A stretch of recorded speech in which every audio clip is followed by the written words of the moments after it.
This is my preferred method to cast on. I usually leave quite a long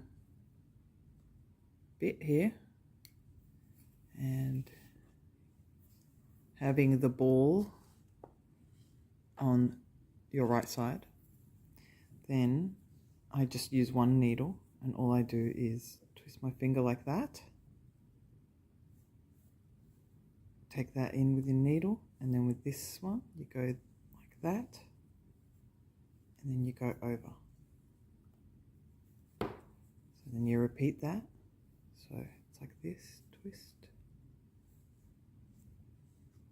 over, and then over again. See? Now we've got two. So if you keep going,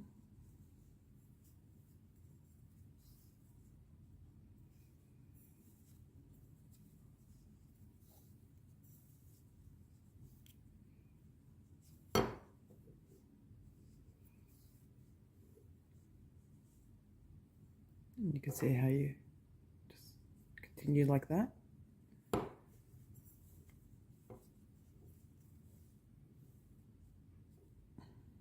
And you end up with a cast on like that.